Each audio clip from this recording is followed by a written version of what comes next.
Adventure swimming, sharks, stingrays, faith, and family. You do not want to miss this bonus episode of Family Vision.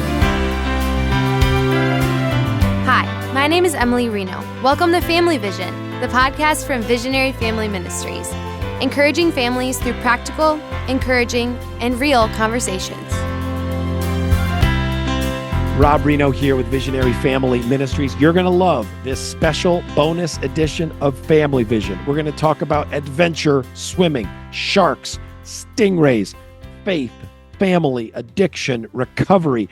I want you to meet my friend, Steve Leitch. Steve, welcome to Family Vision. Rob, thank you for having me. It's an absolute pleasure. You and I have been friends going on a decade now, you and your wife, Kelly. But about 6 months ago, maybe 3 months ago, you emailed me and sent me a link to a recent documentary that you were a part of. And I knew you liked to swim. I knew you were a swimmer, an outdoor adventure guy. But I had no idea that you were actually like a marathon swimmer. There's marathon runners, and that's one level of crazy. But you're a marathon swimmer. Is that right? That's right. Yeah, marathon swimming is really anything over 10K. So you got under 10K is like your open water swims. Anything over 10 kilometers is your marathon swimming. I've actually coined the phrase adventure swimmer. And I think some of my peers are starting to catch on to that because I'm like, marathon swimmer or adventure swimmer? But what I'm learning from the water is it's an adventure, just like life.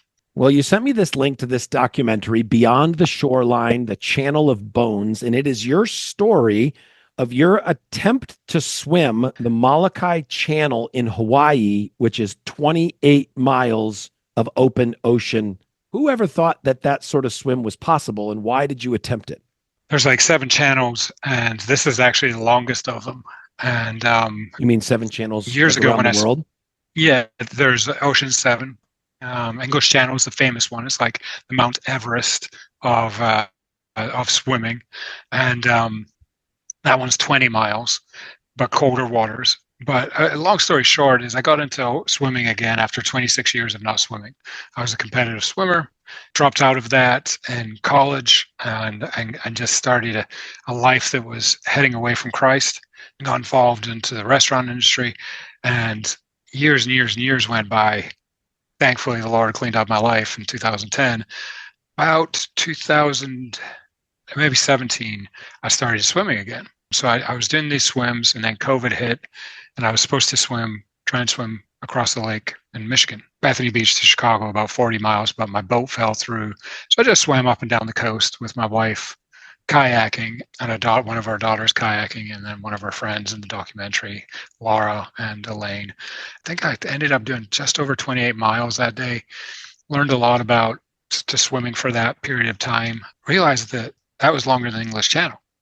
So this was 2020. I didn't even know about the Channel of Bones, the Molokai Channel. I hadn't thought about Ocean 7. I hadn't thought about doing these big swims.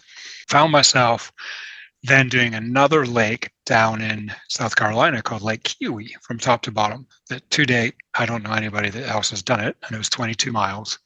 And did that to raise money for charity. It was actually his first swim across America. And I was like, I really like swimming to help people. Like I love fundraising and people like giving people updates while I swim, and that kind of started this thought process of swimming the channels. Long story short, Laura, who's in the documentary, like we talk about in the documentary, who's non-biological sister to me, walked through a lot of life with me, and my dad both passed within 6 to 8 weeks of each other. I think it was beginning of April and Father's Day 2022. I just was feeling super empty, and I'm clinging on to the Lord, like struggling with thought processes and just feeling scrambled. I was like, Lord, I need something to kind of latch onto. And this Hawaii swim kind of jumped into my brain. Said to my wife, hey, Kel, I need to go up to the house. I'll be back down in about an hour. So I went up to the house, called a boat captain in Hawaii, booked a Hawaii swim for April 2023, and came down to the beach and went, hey, we're going to go to Hawaii next year, and I'm going to swim the Molokai Channel. And she went, what? That's what you just did? I was like, yeah, I need something to focus on, and then we can determine what we're going to fundraise for that. So that started a whole new conversation. All right. So 28 miles in Lake Michigan. Very impressive. Yeah. Okay. I was a competitive swimmer myself, Steve, in junior high. Okay. 100 back, 200 IM. I mean, obviously, very, very serious, accomplished swimmer in my own right. But 28 miles, that is a big, long swim. But Lake Michigan, that's where I live. Lake Michigan is unsalted and shark-free. Yeah.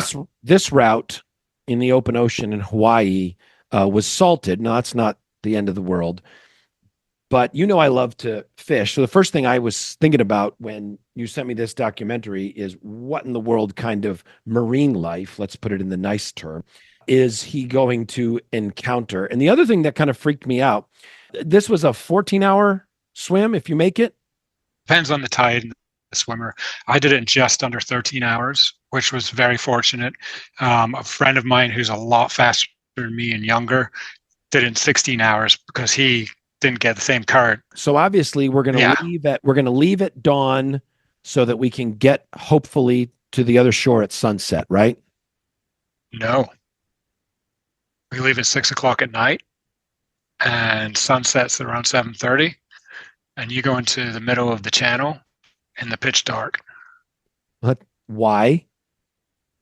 So there's a few different theories on this. They tend to think that the winds are a little calmer at night.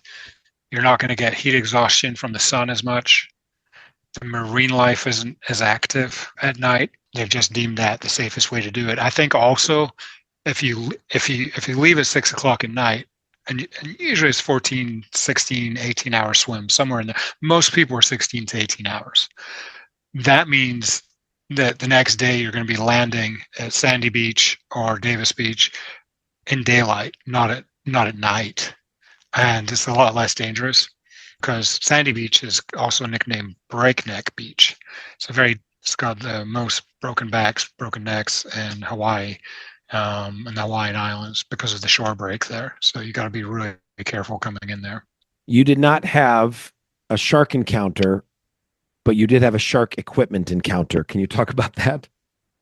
So I don't know that we didn't have any shark encounters. I'm sure they were there. Absolutely positive they were there. I did not personally see them, thankfully. There was a shark shield. It's like a long line that goes on the back of the kayak. And I've got a kayaker next to me, and the boat is up ahead, so you don't get hit by the boat engines and things like that. So you have the kayaker kind of guiding you, and then the big boat is ahead of us guiding the kayaker.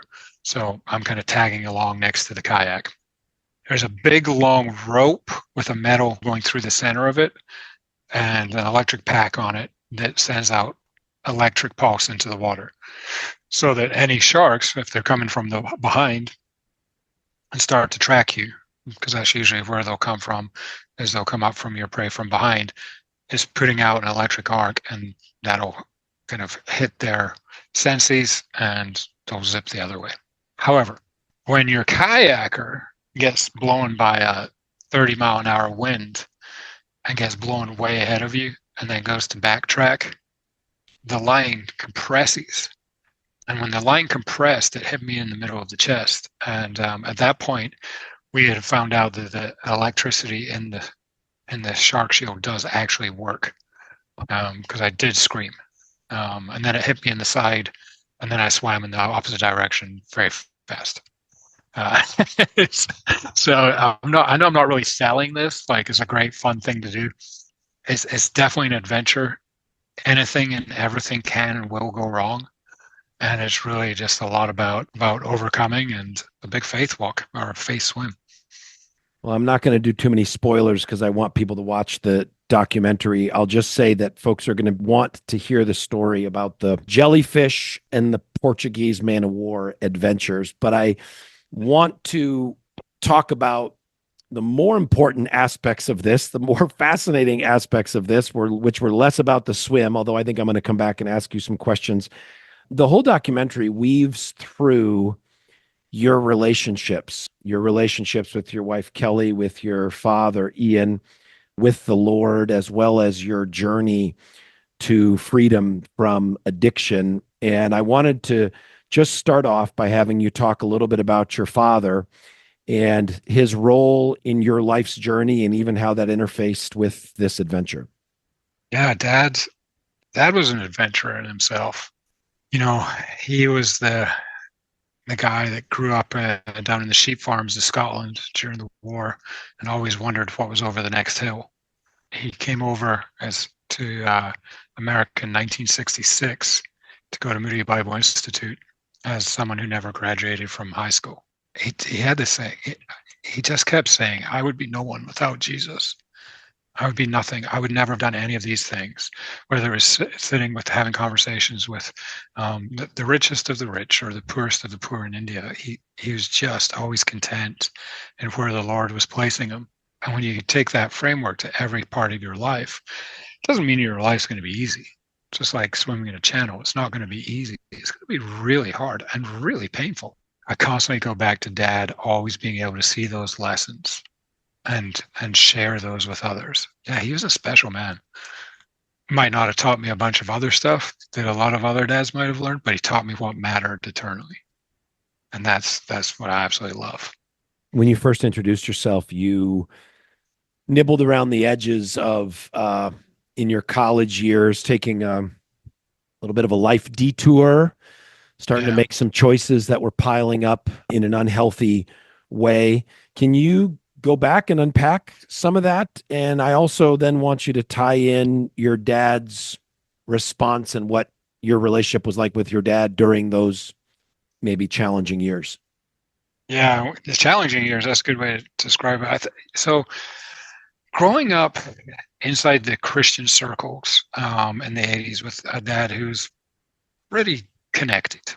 He was an evangelist, and so he's traveling and preaching. Yeah, he's traveling, preaching. He's not always home, but when I'm with him, we're always at church events with church people and church circles. And I don't know if it was because I was always the youngest there and amongst adults. I'm not really sure what it was, but it seemed like, because I was swimming at that time, and I was national team swimmer and a club team swimmer, and it just kind of seemed like the Christian circle just seemed like a bunch of people trying to be perfect. And I was like, I'm never going to measure up to that because of the insecurities I had myself. And then it seemed like the people who I was swimming with were having way more fun than the people in the Christian circles. And then when I was in America every summer, I was a Scottish kid over here. When I was back home in Scotland, because I was gone every summer and Christmas in America, they're like, oh, you're the Yank. So I was like, where do I fit in? And at that point, I really didn't understand where I fit in. So when I got to college, I got more and more to the fringe, trying to fit in with people and giving away parts of myself. And it started with alcohol and smoking pot, and then progressed to harder drugs during college. And then I backed off those and got into the restaurant industry, and there's a lot about alcohol and wine and tasting and all that. But those addictions looped back around in my 30s, early 30s. Everything I did with drugs and alcohol was to stop feeling. I didn't want to feel. I didn't want to feel life. I didn't want to feel insecure. I didn't want to feel like I didn't fit in. But Dad, there was friends, there was good friends of his that were just like, you need to cut him off. You need to be done with him. And these are not non-Christian friends. They're like, you're the wayward pastor kid making him look bad, or call it what you want. Sure. He was just like, no. I'll show him grace upon grace upon grace upon grace. And he did. He literally, I never once doubted how much he loved me, even when he wasn't agreeing with my lifestyle and what I was doing. Mm-hmm. And he didn't even know the half of it. When it came to me just turning to Jesus in 2010 and heading back, I didn't get it all right. I wasn't trying to get it. There was a new life that was being built. He was just so supportive and never brought up the past. one of the last conversations with all of the family when we had all the kids on Zoom and he's in his bed in Scotland and we just had a little praise and worship. And I remember him just saying, this is one of the last things he said to me was, I went through hell with you. And I thought, wow, how many dads would have said, you put me through hell? And it was such a change in, that slight change in what he was saying. He's like, I went through hell with you. But I'm so thankful for what Jesus did in your life. And the very last thing he said to me was, when I called to pray with him, about 4 days before he passed, because he went basically nonverbal for the last 4 days, and he just looked at me and goes, Steve, I'll see you in heaven. And those were literally his last words to me. So when I say my dad showed grace upon grace upon grace, if he had died in 2010, when he had his widowmaker and everything, that's when I was rock bottom that same summer. And if he had passed then, I don't know where I would be today. I hope that I would make the right choices and turn to Christ. And I'm sure I eventually would have, but it all kind of happened at the same time. And I was able to get a decade with him, 12 years with him. Actually, it was just really special. Well, take me back to 2010. Let's hear this Jesus rescue story in your life. You hit rock bottom. There's multiple I feel like there's multiple rock bottoms till the one that is the solid rock. And I've had it described to me as that solid rock is God that we build our foundation on, right? And I found myself in a rest area in Kentucky, no insurance on the car, half a tank of gas, $55 in my pocket. Restaurant had bankrupted. My former at that point was proceeding with, I don't know if she'd filed for divorce at that point. Maybe she had. Looked at my life and I went, okay, I have tried to do this on my terms for decades. And this is where it's got me. And I remember turning and going, okay, Lord, I'm done. I have nothing more. Like I've exhausted everything I can possibly think of and do to make my life work. And I just remember him saying, trust me. And I was like, okay. My physical life didn't change in that moment. But that spiritual life where he started changing me from the inside out, I'm going to give you peace in the storm. Trust me. You're still going to go through some hard stuff. Trust me. Talk about it a lot more in detail in a book that I wrote last year called Against the Current. Really kind of dive into that more, that whole process of really trusting in the Lord again. I believe there's God. I cried out to him many times to take my addictions away. And I could sometimes stop for 2 months or even 6 months. But it would always start up again because I just didn't have that personal relationship, that personal daily relationship with him. So the Lord works this miracle, brings you back to him. The Lord restores in a new way your relationship with your dad. You never lost that relationship, right? But now brothers in Christ. And then the Lord blessed your life with your bride, Kelly. And in the documentary, Beyond the Shoreline, Channel of Bones, with your Molokai Channel swim, Kelly is a featured character in the story. So tell a little bit about Kelly being a part of this swim journey, but also in the bigger picture about how the Lord is using her and your marriage relationship and your faith.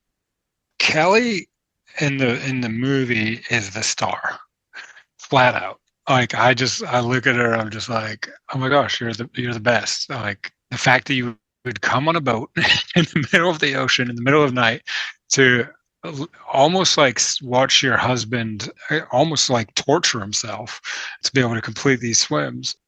She's just like such an incredible cheerleader. We met when we were 2 years old at Bethany Beach and have been friends ever since. Early in 2013, we're just friends, but God was really I felt like it was closing the door. 3 years since my former and I had split, and I tried to pursue that, and it was just door slam after door slam after door slam. I was on the phone with Kelly, and she said something interesting. She goes, if we were in the same town, we'd probably date. And I was like, just because we're not in the same town doesn't mean we can't date. But if we do date, here's kind of the terms, we're dating to get married. We'll pray every day for the Lord that we can connect every day that we talk. Lord, open the door, close the door. If we're supposed to get married, open it. We're just supposed to close it. Give us the answer this day. And we prayed that every day up until we actually got engaged. Every day. I mean, we didn't take long to get engaged. It was 6 months, 7 months, 6 months. She has such a heart for serving others. It's the others that a lot of society doesn't see. I was never really like that. I think my dad was very like that. He loves serving people that a lot of society doesn't see. Even in communities, that people in communities, like the community will overlook that person, but my dad always saw them. And Kelly's a lot like that. You know, when you get remarried and blend a family, everyone thinks, oh, it's going to be so much better, you know, and all this and that. It's like, oh, no. You got a whole new bag of problems. But Jesus. And we were able to sit in our room in our first few years of marriage, and every time we closed the door, it was like, we're just going to talk about what God's doing in our marriage and share with him what we need and what we're going through and what we're feeling. And that became like the cornerstone of our marriage, along with doing a devotion every morning and spending time praying. I know there is no one on this earth that I have spent more time in prayer with, more time divulging my past, my thoughts, my good, the bad, the ugly, you know, sharing everything with. We have been able to see God's hand in our marriage over and over and over again, just in protection and stillness and how he leads us. And there's things he asks of us that we're not always sure, but he's molding us. Well, Steve, I loved this story. I loved the documentary. It sucked me in because of the adventure swimming and the shark net and jellyfish and just how incredible this is. But it was really encouraging for my faith, because woven through the swimming is God's grace in your life, your marriage that you just shared about, the impact of your father, the impact of Christian friends, Christian community in your life, especially during those years when maybe you were far from the Lord. Now, I assume now that you have crossed off the Molokai Channel that you're done with adventure swimming. Check the box, nothing left to do. Yes, you assumed absolutely wrong, my friend. So I just swam the English Channel this summer on July 11th. So, Steve, my family's going to be watching this in the next week or so. Beyond the Shoreline, the Channel of Bones, Family Vision community. Don't scroll through Netflix for some random Lord knows what for your next family movie. You want to watch this. It is cool. It is fun. It is funny. And it's going to create some wonderful conversations for you about faith and family. So, Steve, where can people get access to the movie? If you want to watch the documentary, you can watch it at beyondtheshoreline.vhx.tv. If you want to know more about or have questions afterwards, you can always find me online, Steve Moby Leitch. Moby is my grandfather name. I have a 17-month-old granddaughter. So Moby, after Moby Dick, obviously. If you have questions about addiction and recovery, shoot me a message.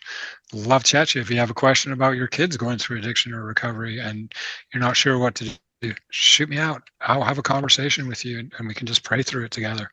Might not have all the answers you're looking for, but more than willing to have a conversation. Well, Steve, thank you for that. I'm going to put those notes and links that you just provided down in the show notes of the podcast so people can just click and get those quickly. And I really appreciate your heart, even making yourself available to connect with Family Vision listeners. We do the same thing at the end of every episode. Folks, you know, if something that we talked about in this conversation related to your faith, related to your family, you need someone to talk to, you need prayer, you can email us, podcast@visionaryfam.com, podcast@visionaryfam.com. I hope that you'll share this episode, especially if you have someone in your life that loves swimming. Share this. They'll be blown away with Steve's adventure swimming. And more importantly, they'll get a chance to hear the story of God's grace and love in his life and in his family. And as always, we're looking forward to our next time together with you on Family Vision.